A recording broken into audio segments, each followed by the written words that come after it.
क्या हुआ जब अचानक अयोध्या में प्रकट हुई शूर्पणखा? क्या आज भी शूर्पणखा जिंदा है? शूर्पणखा के बदले की आग में ही पूरा रामायण हुआ। क्या आज भी शूर्पणखा का बदला अधूरा है? अयोध्या में रात्रि के समय दिखाई दी एक नकाबपोश औरत, आखिर क्या है इसके पीछे की सच्चाई?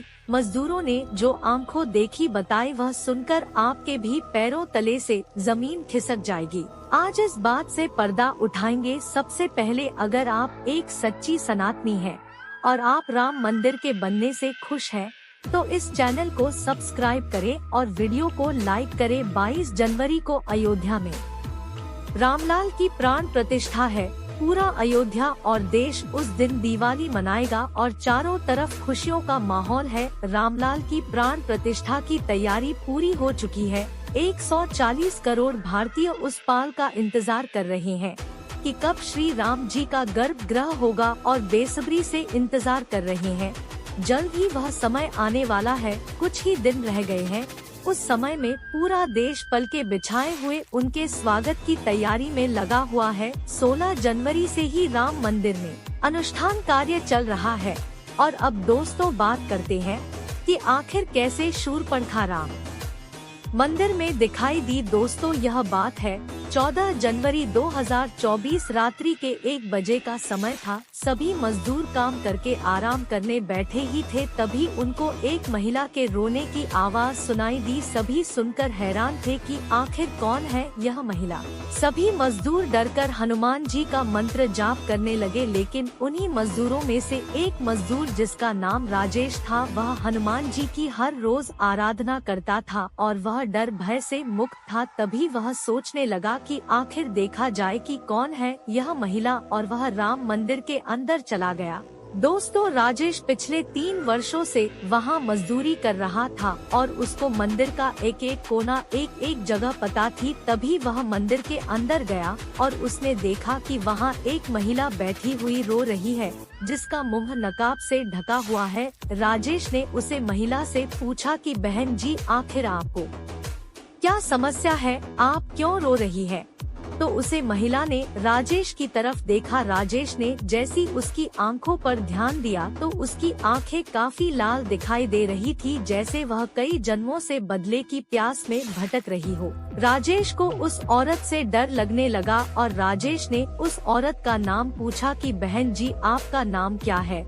तो उस औरत ने कोई जवाब नहीं दिया। तभी राजेश ने उसके मुंह से नकाब को हटाकर देखा तो उसका चेहरा क्षतिग्रस्त था और उसकी नाक कटी हुई थी। तभी राजेश वहां से भागकर दूसरे कमरे में चला गया और बहुत ही हैरान हुआ। कुछ समय बाद वह वापस आया तो उसने देखा कि वह औरत वहां से गायब हो गई है। राजेश उसे समय हक्का बक्का रह गया और वह वहां से अन्य मजदूरों के पास आया और उनको अपनी सारी सच्चाई बताए तो सभी मजदूर डर के मारे कहां पर रहे थे। तभी उनमें से कुछ मजदूर हिम्मत दिखाई और वह राजेश के साथ राम परिसर में आए तो उनको वहां कुछ भी नहीं मिला। मजदूरों को लगा कि राजेश को वहां हुआ है, लेकिन मजदूर यह भी सोच रहे थे कि रोने की आवाज तो सभी को आई थी। दोस्तों, रामायण में सभी राक्षसों का वध हुआ, लेकिन शुरू लगा का वध नहीं हुआ। लक्ष्मण ने उसका नाक काट दिया था, लेकिन वह मेरी नहीं थी, अपने मुंह को कपड़े से ढककर रखती थी। रावण के मरने के बाद वह अपने पति के साथ शुक्राचार्य जी के आश्रम में रहने लगी।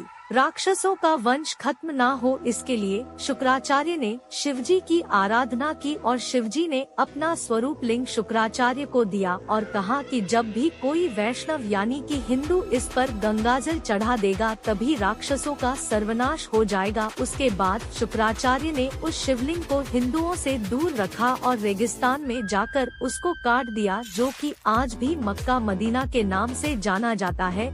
उसे समय दुख तो सभी राशियों का वध हो गए थे, लेकिन विष्णु कलाकार जिंदा रही और वह अपनी कई विधाओं से अजर अमर हो गई।